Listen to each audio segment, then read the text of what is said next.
Hello दोस्तों, मैं प्रवीण पवार एक बार फिर से स्वागत करता हूं आपके अपने यूट्यूब चैनल बिट्टू जी के स्टडी में। सो गाइस, हमारा लूसेंट का निचोड़ का पार्ट जो 10 है वो आ चुका है। यदि आपने इसके पिछले पार्ट्स को विज़िट नहीं किया तो प्लीज़ चैनल में जाकर उसे विज़िट करें। और प्लीज़ यार, चैनल में नए होंगे तो सब्सक्राइब कर लेना और घंटी के बेल आइकन को भी प्रेस कर देना ताकि हमारे आने वाले वीडियो की नोटिफिकेशन आपको मिलती रहे। यदि आपको कंटेंट पसंद आता है तो please comment, share and like the video. तो चलिए आज का सेशन स्टार्ट करते हैं। तो पहला क्वेश्चन है, सिंगापुर का पुराना नाम क्या है? तो इसके राइट आंसर की बात करें हम तो इसका राइट आंसर होगा ऑप्शन है टेमासेक। सिंगापुर का पुराना नाम है टेमासेक। यूपीएसएससी एग्ज़ाम में पूछा जा चुका है क्वेश्चन। तो सिंगापुर का जो पुराना नाम होगा टेमासेक। पढ़ते अगले क्वेश्चन की तरफ। अगला है, पाकिस्तान की राजधानी का नाम बताएं। वेरी सिंपल क्वेश्चन, तो ऑप्शन बी राइट आंसर होगा इस्लामाबाद। पाकिस्तान की जो राजधानी है इस्लामाबाद है, ऑप्शन बी राइट आंसर होगा। अगला क्वेश्चन देख लेते हैं। अगला है, श्रीलंकन राष्ट्र की पहली राजधानी कौन सी थी? श्रीलंकन राष्ट्र की पहली राजधानी कौन सी थी? तो इसके राइट आंसर की बात करें हम तो राइट आंसर होगा हमारा ऑप्शन सी, अनुराधापुरा, जो कि श्रीलंकन राष्ट्र की पहली राजधानी थी। Anuradhapura, option C right answer होगा। अगला क्वेश्चन है, डेनमार्क की राजधानी का नाम बताइए। तो इसके राइट आंसर की बात करें हम तो हमारा राइट आंसर होगा ऑप्शन ए, कोपेनहेगन। डेनमार्क की राजधानी होगी Copenhagen, option A right answer होगा दोस्तों। बढ़ते हैं हमारे अगले क्वेश्चन की तरफ। अगला है, रियाल किस देश की मुद्रा है? वेरी सिंपल क्वेश्चन है। तो जो रियाल है ब्राज़ील की मुद्रा का नाम है riyal, option C right answer होगा। ब्राज़ील की मुद्रा है रियाल। अगले क्वेश्चन की तरफ बढ़ते हैं। अगला है, साइप्रस की राजधानी कौन सी है? साइप्रस की राजधानी कौन सी है? ऑप्शन ए राइट आंसर होगा दोस्तों, निकोशिया। निकोशिया जो कि साइप्रस की राजधानी है। दोस्तों, ये जो क्वेश्चन है भूगोल से संबंधित क्वेश्चन है। यदि आपने इसके पिछले पार्ट्स को विजिट नहीं किया है तो प्लीज़ प्लेलिस्ट में जाकर उसे विजिट कर लें और चैनल में नए होंगे तो सब्सक्राइब भी कर लेना। तो साइप्रस की राजधानी होगी हमारी Nicosia, option A right answer होगा। अगला क्वेश्चन देख लेते हैं। क्षेत्रफल की दृष्टि से सबसे बड़ा दूसरा देश कौन सा है? क्षेत्रफल की दृष्टि से सबसे बड़ा दूसरा देश कौन सा है? तो यहाँ पर राइट आंसर की बात कर लेते हैं हम तो राइट आंसर होगा हमारा ऑप्शन बी, कनाडा, जो कि क्षेत्रफल की दृष्टि से सबसे बड़ा देश है विश्व में। सबसे प्रथम में चीन आता है, चीन के बाद है कनाडा, जो कि सबसे बड़ा देश है दूसरा विश्व में, चीन के बाद Canada, option B right answer होगा। अगला क्वेश्चन है, निम्नलिखित में से कौन सा देश क्षेत्रफल के अनुसार सबसे छोटा है? क्षेत्रफल के अनुसार की बात कर रहे हैं यहाँ पर तो ऑप्शन बी राइट आंसर होगा, भारत। इन तीनों देशों में सबसे छोटा है भारत। क्षेत्रफल के अनुसार भारत सबसे छोटा है इन तीन देशों के मुकाबले। ब्राज़ील, कनाडा और रूस के मुकाबले भारत क्षेत्रफल के मामले में छोटा है इनके मामले में। तो यह रेलवे आरआरबी में पूछा गया क्वेश्चन है, ग्रुप डी में। अगला क्वेश्चन है, निम्नलिखित में से थाईलैंड की मुद्रा कौन सी है? थाईलैंड की मुद्रा की बात कर लेते हैं तो यहाँ पर राइट आंसर होगा हमारा ऑप्शन सी, बेहत, जो कि थाईलैंड की मुद्रा है बेहत, ऑप्शन सी राइट आंसर होगा। अगला है, युगांडा की राजधानी का नाम क्या है? ये बिल्कुल यहाँ पर राइट आंसर की बात कर लेते हैं हम तो यहाँ पर राइट आंसर होगा हमारा ऑप्शन बी, कंपाला। युगांडा की जो राजधानी है वह है Kampala, option B right answer होगा दोस्तों। तो हमारा अगला क्वेश्चन है, श्रीलंका की राजधानी कौन सी है? श्रीलंका की राजधानी का नाम बताना है हमें तो वेरी सिंपल क्वेश्चन है, जयवर्धनपुरा कोटे, जो कि श्रीलंका की राजधानी है, ऑप्शन सी राइट आंसर होगा दोस्तों। जयवर्धनपुरा कोटे, जो कि श्रीलंका की राजधानी है। वेरी सिंपल क्वेश्चन है। अगले क्वेश्चन की तरफ बढ़ते हैं। अगला है, माले किस देश की राजधानी है? माले किस देश की राजधानी है? तो इसके राइट आंसर की बात कर लेते तो राइट आंसर होगा हमारा ऑप्शन सी, माले जो है मालदीव की राजधानी है, ऑप्शन सी राइट आंसर होगा दोस्तों। अगला देख लेते हैं, यूरो किसकी मुद्रा है? यूरो किसकी मुद्रा है? जी बिल्कुल राइट आंसर होगा हमारा ऑप्शन सी, यूरोपीय जोन की मुद्रा है यूरो। यूरोपीय जोन की मुद्रा होती है यूरो। अगला है, AKBLU को व्यवस्थित करने पर हम किस राजधानी के रूप में प्राप्त करते हैं? AKBLU को व्यवस्थित करने पर हम राजधानी के रूप में किसे प्राप्त करते हैं? तो इसकी राइट आंसर की बात कर लेते हैं तो राइट आंसर होगा हमारा ऑप्शन ए, अफगानिस्तान को AKBLU के रूप में व्यवस्थित करने पर राजधानी के रूप में प्राप्त करते हैं Afghanistan, option A right answer होगा।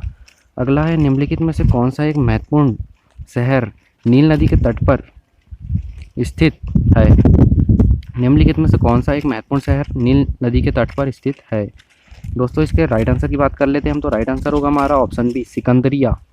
जो कि नील नदी के तट पर स्थित है? सिकंदरिया। ऑप्शन बी राइट आंसर होगा दोस्तों। अगला है, इनमें से किस देश में सबसे छोटे सिक्के को पैसा नहीं कहा जाता है? जैसे कि हमारे भारत में जो छोटे सिक्के होते हैं जैसे 25 पैसे 50 पैसे, तो इनको पैसे कहा जाता है, पर किस देश में इन छोटे पैसों सिक्कों को जो है पैसा नहीं कहा जाता? तो वह है श्रीलंका, जहाँ पर छोटे सिक्कों को पैसा नहीं कहा जाता है। ऑप्शन डी राइट आंसर होगा दोस्तों।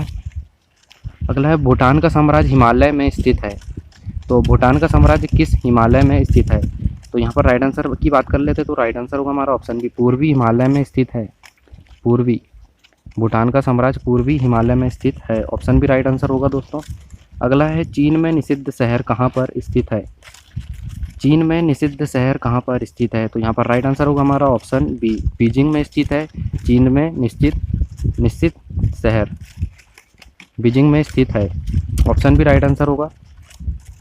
अगला है, उत्तर कोरिया की स्थापना के नेतृत्व में की गई थी? उत्तर कोरिया की जो स्थापना की गई थी, ऑप्शन ए राइट आंसर होगा, किम जोंग उन के नेतृत्व में उत्तर कोरिया की स्थापना की गई थी। किम जोंग उन के नेतृत्व में। अगले क्वेश्चन की तरफ बढ़ते हैं। अगला है, प्रसिद्ध फॉरबिडन शहर है? प्रसिद्ध फॉरबिडन शहर है, तो इसकी बात कर लेते हैं राइट आंसर की। तो राइट आंसर होगा ऑप्शन सी, चीन में स्थित है। प्रसिद्ध फॉरबिडन शहर चीन में स्थित है। ऑप्शन सी राइट आंसर होगा। अगला है, पवित्र शहर मक्का स्थित है? वेरी सिंपल क्वेश्चन है, सऊदी अरब में स्थित है हमारा जो कि पवित्र शहर है मक्का, सऊदी अरब। ऑप्शन बी राइट आंसर होगा दोस्तों। अगला है, दरी भाषा जो फारसी का एक रूप है वह निम्नलिखित में से किस देश की अधिकृत भाषा है? दरी भाषा जो फारसी का एक रूप है वह निम्नलिखित में से किस देश की अधिकृत भाषा है? तो दरी भाषा जो है अफगानिस्तान की अधिकृत भाषा है, Afghanistan. Option C right answer होगा दोस्तों, अफगानिस्तान। अगला है, ऑस्ट्रेलिया का सबसे अधिक घनी आबादी वाला शहर कौन सा है? वेरी सिंपल क्वेश्चन है, तो ऑप्शन बी राइट आंसर होगा, सिडनी। सिडनी जो कि अमेरिका का सबसे घनी आबादी वाला शहर है। ऑप्शन बी राइट आंसर होगा, सिडनी। अगला है, दुनिया में बोली जाने वाली दूसरी सबसे बड़ी भाषा कौन सी है? जी बिल्कुल राइट आंसर होगा ऑप्शन बी, स्पेनिश। स्पेनिश विश्व में सबसे ज़्यादा बोले जाने वाली दूसरी भाषा है, Spanish. Option B right answer होगा, स्पेनिश। अगला है, निम्नलिखित में से ब्राज़ील की आधिकारिक भाषा का नाम क्या है? तो ब्राज़ील की आधिकारिक भाषा की बात कर लेते तो पुर्तगाली यहाँ की आधिकारिक भाषा है। ऑप्शन ए राइट आंसर होगा, पुर्तगाली यहाँ की आधिकारिक भाषा है ब्राज़ील की। ऑप्शन ए राइट आंसर होगा। अगला है, मधेसी समुदाय के लोग कहाँ के निवासी है? तो मधेसी समुदाय के जो लोग हैं नेपाल के निवासी है। ऑप्शन सी राइट आंसर होगा दोस्तों, नेपाल। अगला है, लकड़ी के खंभों पर जानवरों के चमड़े से पारंपरिक रूप से बनाए जाने वाले शंक्वाकार कोनिकल तंबू को क्या कहते हैं? तो इन्हें कहते हैं ऑप्शन ए, टिपी। टिपी कहते हैं इन्हें। ऑप्शन ए राइट आंसर होगा, टिपी। अगला है, रेशम उत्पादन की उत्पत्ति कहाँ हुई थी? रेशम उत्पादन की उत्पत्ति कहाँ हुई थी? वेरी सिंपल क्वेश्चन है, ऑप्शन बी राइट आंसर होगा, चीन में। सबसे पहले रेशम उत्पादन की उत्पत्ति हुई थी चीन में। ऑप्शन बी राइट आंसर होगा।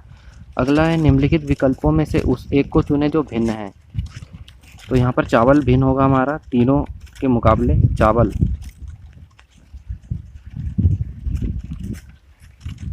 ऑप्शन बी राइट आंसर होगा, चावल। अगला है, काला सोना क्या है? काला सोना है petrol. Option B right answer होगा, पेट्रोल, जो कि काला सोना के अंतर्गत आता है। जिसे कच्चा तेल हम जब प्राप्त करते हैं पृथ्वी के खनन से, तो वहाँ से ही हमें काले रंग का प्राप्त होता है तथा इसे फिल्टर करके फिर इसे गोल्डन रंग दिया जाता है। तो कच्चा तेल होता है काला रंग का होता है, इसलिए काला सोना पेट्रोल को कहा जाता है। ऑप्शन बी राइट आंसर होगा। अगला है, साइबेरियाई आइबेकस क्या है? साइबेरियाई आइबेकस है एक बड़ी और भारी बकरियां हैं साइबेरी आइबेकस। ऑप्शन भी राइट आंसर होगा। अगला है, पानी का कोई भी रूप जो बादलों से गिरता है उसे क्या कहते हैं? जी बिल्कुल राइट आंसर होगा हमारा ऑप्शन सी, प्रेसिपिटेशन कहा जाता है। पानी का कोई भी रूप जो बादल से गिरता है उसे प्रेसिपिटेशन कहा जाता है। ऑप्शन सी राइट आंसर होगा। अगला है, नक्शे के अध्ययन को क्या कहा जाता है? वेरी सिंपल क्वेश्चन है, इसका आंसर आपको कमेंट बॉक्स में कमेंट करना है। 153 क्वेश्चन का आंसर आपको कमेंट बॉक्स में कमेंट करना है। नक्शे के अध्ययन को क्या कहा जाता है? चलिए अगले क्वेश्चन की तरफ बढ़ते हैं। अगला है जापान की राष्ट्रीय पोशाक कौन सी है? जापान की राष्ट्रीय पोशाक कौन सी है? ये बिल्कुल राइट आंसर होगा हमारा ऑप्शन डी किमीनो, जो कि जापान की राष्ट्रीय पोशाक है kimono. Option D right answer होगा। अगला है निम्नलिखित कथनों में से कौन सा सही नहीं है? तो यहाँ पर सही आंसर होगा हमारा ऑप्शन डी, खाड़ी पूरी तरह से घिरा हुआ भी हो सकता है। तो यह कथन सही नहीं है, ऑप्शन डी राइट आंसर होगा। अगला है जियोग्राफिकल इंडिकेशन जीआई की सदियों में विशिष्ट भौगोलिक उत्पत्ति और विकास से संबंधित है। तो इसके राइट आंसर की बात कर लेते हैं, तो राइट आंसर होगा हमारा ऑप्शन डी उपज से संबंधित है। अगला है ऐतिहासिक खगोल विज्ञान के अनुसार राशि चक्र है, वेरी सिंपल है, 12 राशि चक्र है हमारी, ऑप्शन डी राइट आंसर होगा 12। अगला है एक ग्लेशियर में गहरी दरार को क्या कहा जाता है? तो गहरी दरार को कहा जाता है क्रेवासे, क्रेवासे कहा जाता है एक ग्लेशियर में गहरी दरार को क्रेवासे कहा जाता है, ऑप्शन भी राइट आंसर होगा। हमारा आज का लास्ट क्वेश्चन है निम्नलिखित विकल्पों में से कौन सा एक 12 राशियों के अंतर्गत नहीं आता है? तो ओफियूकस जो कि राशियों के अंतर्गत नहीं आता है, ऑप्शन ए राइट आंसर होगा। तो दोस्तों ये थे हमारे आज के सेशन के क्वेश्चंस। यदि आपको कंटेंट अच्छा लगा हो तो प्लीज़ लाइक करना, शेयर करना और कमेंट करना कंटेंट में क्या दिक्कत है। आपको कंटेंट अच्छा लग रहा है, कोई प्रॉब्लम हो तो आप कमेंट बॉक्स में बता सकते हैं, मैं आगे चल के उसे इंक्रीज़ करूँगा और ताकि आपको कंटेंट पसंद आए। और चैनल में नए होंगे तो सब्सक्राइब भी कर लेना। So thank you for watching, have a nice day. मिलते हैं इसके नेक्स्ट वीडियो में, जब तक के लिए जय हिंद जय भारत।